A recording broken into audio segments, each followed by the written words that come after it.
good Tuesday morning. We've got divisional playoff weekend set in the NFL after the Dallas Cowboys' impressive win last night over the Tampa Bay Buccaneers. I did think that Tom Brady was going to beat the Dallas Cowboys. I didn't like the way the Cowboys looked at the end of the season, and boy, was I wrong about that, because they came out and absolutely turned it on after those first couple of miserable drives offensively. Dak Prescott was great. Mike McCarthy gets the pressure off him for at least one more week, and they were very, very good on both sides of the ball. And now that creates a really fun matchup next week with some history there between the Cowboys and 49ers. And you got three NFC East teams in the divisionals, man, and the New York Giants are one of them. Of course, we'll continue to talk about them all week. And then the history of Tom Brady versus the future of Tom Brady is going to be a big discussion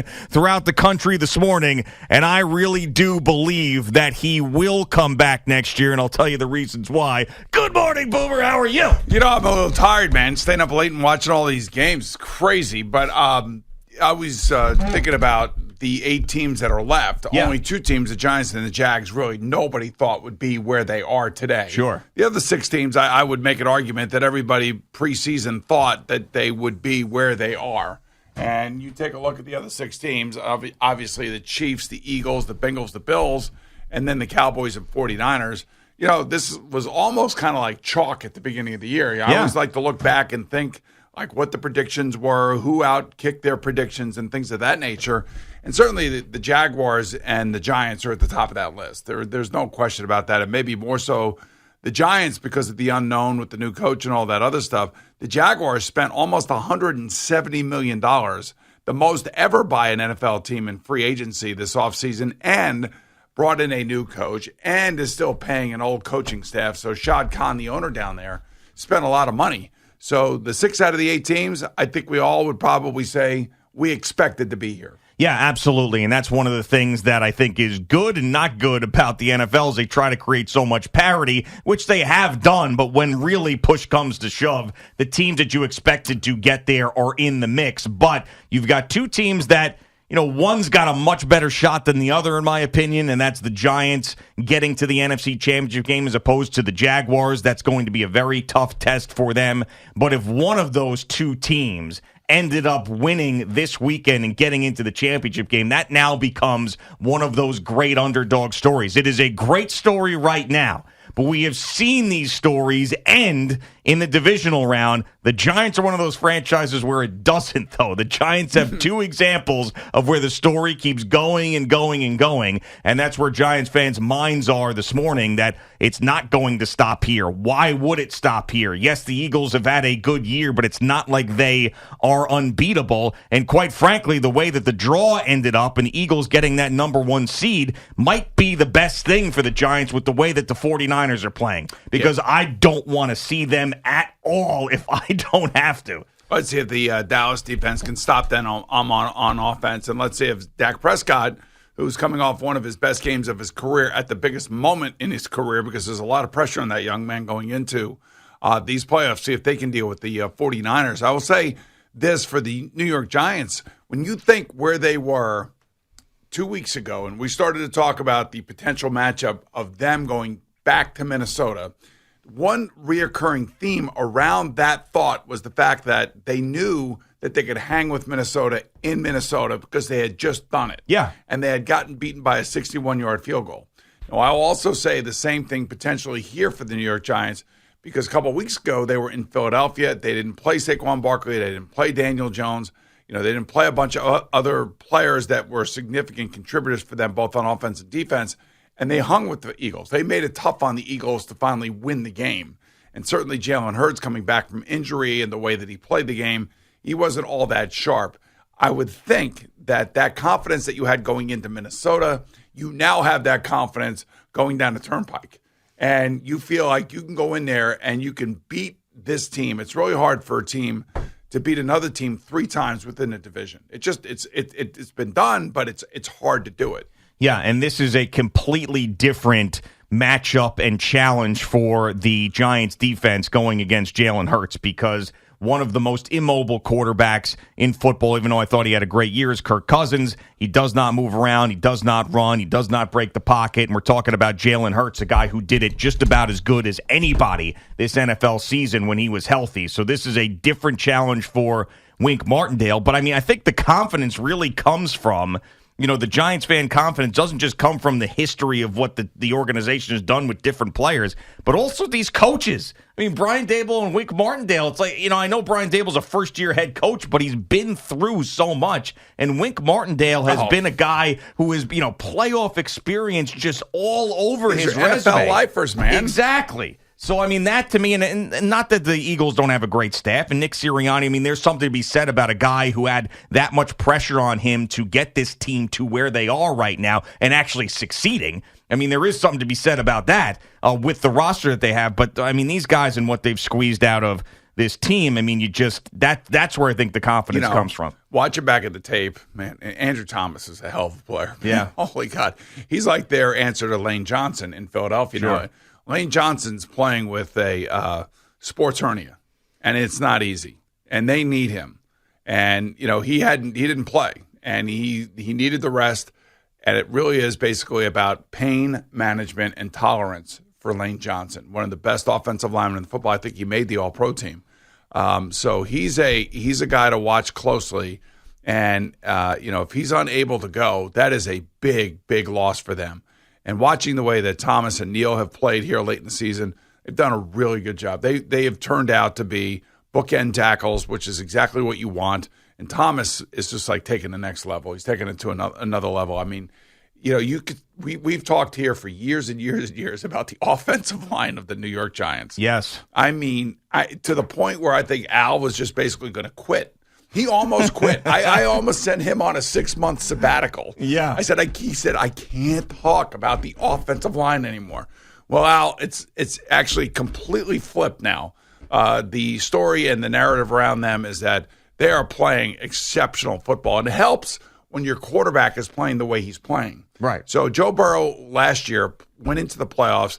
Everybody was talking about how bad the offensive line was. This offseason, they rebuild that offensive line, and it really was coming into its own. Now it's missing 3/5 of their starters.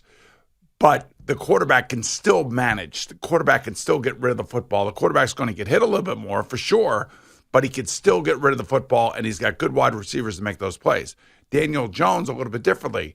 They can ask him to run with the ball. He can take off and run with the ball. But the way that he is throwing the ball now and the decisions and the accuracy that he's throwing with takes an enormous amount of pressure off of this offensive line that now is actually growing to be good.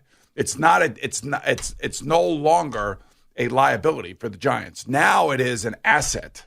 Sure. And you've got the 2 tackles on offense, and then you've got that defensive line, which is a huge strength for them, especially with the 2 defensive tackles when you're talking about Leonard Williams and Dexter Lawrence and what they have done. And I know Ojulari has been hurt a lot, and he's hurt again. But you add the development and what Kayvon Thibodeau has brought to this team. I mean, that's where you win games. I mean, obviously the quarterback, we put a whole nother level, and Daniel Jones all the credit. He's why they are where they are. Right. You say whatever you want. I mean, there's a lot of good things that are going on here, and a lot of Dave Gettleman guys that are a big part of this moving forward and being successful. And Brian Daboll's the one that's got to unlock all that stuff, and he's got to trust in his defensive coordinator. And I think they've really made a good pair to this point. But the one thing about the New York Giants now that I think that Giant fans could take heat on from the 12 team and the 7 team is the fact these guys are competitive now. They step on the field, they are competitive. And some of them are playing for their futures. Oh, of course. Which is like the greatest thing that you could ever ask for. You want players out there fighting for their meal ticket. And, a couple of those guys more are of doing them that. than not. I know. I mean, on this roster, if you think about it, I mean, the 2 biggest names are also playing for contracts, and Daniel Jones and Saquon Barkley, and each victory and each great playoff game adds to that. You got a lot of younger players on there who are trying to make an impact. Kayvon Thibodeau said himself that these playoffs give him another opportunity to get paid. You think about a guy like Isaiah Hodgins, who was bouncing around off the scrap heap and is now looking like a number 1 wide receiver in the league. And then maybe, he starts building up that resume enough where he gets a big payday. You can go all around this team. I mean, there are some guys with contracts, but there's more guys without. It's too bad they couldn't have kept James Bradbury, who they will see on the other side of the field this week. But again, that was part of Joe Shane's manipulation of the salary cap and trying to figure out, what it looks like moving forward. These are the decisions that, the business guy, the cap guy, those guys sit down and they try to figure out and map a future. And depending on what they're going to have to pay Daniel Jones, they may have to lop off a few other guys. And they still may end up having to play with some of these guys that don't have the big contracts. But you could say that about every sport. Every sport you could say that about, with the exception of maybe the Mets. That guy will pay anybody anything. It doesn't matter. As long as he doesn't have a plate in his ankle. Right, exactly. But I just think, like, if you're the Giants, you have a huge amount of confidence right now getting ready to go into Philadelphia. Confidence is it's a fleeting thing, but when you got it and you feel like you can do it, now all of a sudden you become dangerous. And that's where I think this game for the Philadelphia Eagles, and remember last year's divisional matchup games, how crazy they were? Oh, yeah, absolutely. I'm telling you, every single one of these games has the potential to be the same way that last year's not super wild card, but divisional weekend was. Yeah, I mean, the Jaguars, as great as they've been to me, because I had the Jaguars to win the division bet. Oh, that's right. By the way, how much did you win cashing? On that? It was like $550-something, somewhere around there. Nice. Yeah, $50 at plus 1,100, whatever that ended up being. But yeah, it was pretty good. But they've been good to me. But I think, the Chiefs are probably going to take care of business. The Chiefs are going to score over 30 points. You know that, right? So the Bills are going to score somewhere around 30 points. That game right there, man, I couldn't even tell you how that game's going to go. The Bills and the Bengals, that's one I wouldn't put a dime on because there's so many different ways that game can go. It's going to be close. I just think it's going to be, the Monday night game that got canceled.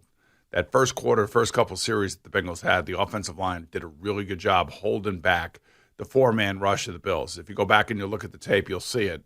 And then all of a sudden now two more of those guys are missing. Yeah. So there's a clear and distinct advantage going into this game for the Buffalo defensive line, even without Von Miller. Now, if you are the Bills, do you use the Damar Hamlin card this week, or do you save it for a potential championship game? Meaning that the only way you're playing the championship game at home is if the Jaguars upset the Chiefs, then you would have the home game. If the Jaguars lose to the Chiefs and you win, then they got to go you got to go to the neutral site. Right. There would be a neutral site AFC championship game between the Bills and the Chiefs down in Atlanta. I don't know if that means anything. I kind of have a sneaking suspicion that he'll be there this week. Because it's a guaranteed home game. I wouldn't be surprised. He could come out. It could be like an amazing moment, and you could have two teams at the middle of the field at the same time at pregame. I don't think the Bills would do that. I think they would they're trying to win the game. Like, this is where you use every inch of advantage you have to try to win a football game. And I would think that he's going to show up, and that place is going to be incredibly, incredibly loud. And it's already been emotional in the last two home games.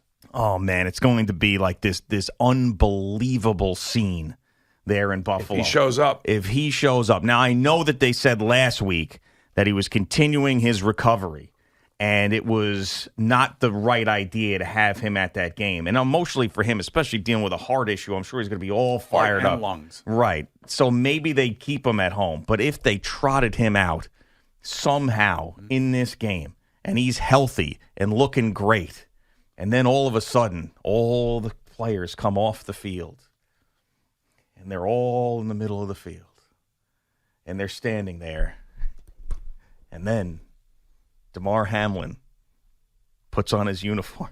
Oh, come on. And goes out and ends up playing in the game. Just imagine that. Give him his helmet, coach. I think he's ready. You sure, Damar? Yeah, I'm sure, coach. Let's do it. And then on the first drive, Joe Burrow drops back. He's looking around. He can't find anybody open. He throws the ball up. And who's there to catch it? Damar Hamlin. It's an interception. And then he's running it back in slow motion as Bills fans are crying, all of them collectively, sobbing as he runs into the end zone, drops the ball and looks up to the sky. Thank you, God. Thank you. And the Buffalo Bills go on to win. Well, he goes on and gets 30-0 because of his number 3. Well, he goes on and gets 2 more interceptions, has 3 interceptions. Oh, he has 3 interceptions. 3 interceptions, right. yes. That'd be even better. So the game is very close. It's 33-30. And then all of a sudden, Eddie, don't you play that, Jerry, you know what? Don't play that. Don't you play that. Damar Hamlin in the fourth quarter, already with 2 interceptions. There he is. And they're going, Damar. Joe Burrow. You hear like when the linemen hit each other. There's Joe Burrow. The rush is coming. He steps up. He gets hit. The ball's up in the air. It's a wobbling duck. And then out of the sky comes Damar Hamlin, actually from above. And he scoops up the ball and then levitates down the field into the end zone. That's going to be just the greatest moment in NFL history. That would be amazing. Damar Hamlin. That's what we want, NFL. For all the people that say the NFL is fixed, this is how you fix it this weekend. This is how you fix it. Not only will Damar Hamlin go out there for the coin toss, he will put on the uniform and have 3 interceptions and send the Bills to a neutral site AFC Championship game. All right, that's very good. Hey, Al, didn't you have a sports hernia? No. I did. Oh, you had a sports hernia? Well, yeah, they called it a sports hernia. Yeah, even though you don't play athletic. sports. You know, you're not a sports guy. I mean, you probably hurt yourself, going to the bathroom or slipping on your tile or something. But it is a sports hernia, which is what Lane Johnson is dealing with. How painful and how restricting was that for you? For me, not much because I don't really do anything. Right, yeah. So it really just looked weird. What Boomer is doing here, do you realize what Boomer's doing? He's doing what the callers do. When an athlete has a particular injury and we're talking about that injury and the caller calls up and goes, yeah, I had a sprained MCL a couple years ago. I'm 55 now, and I was, walking around. I do have a very active job, and for me, it limited me for sure in getting what I wanted to do. Now, it healed on its own, didn't have to have surgery, but, for sure I understand what Lamar Jackson's going through, because for me, it was definitely limiting. So now you're comparing Lane Johnson to Al Dukes with the sports hernia. Yes. How limiting... how limiting was the sports hernia for Al at the same time? I mean...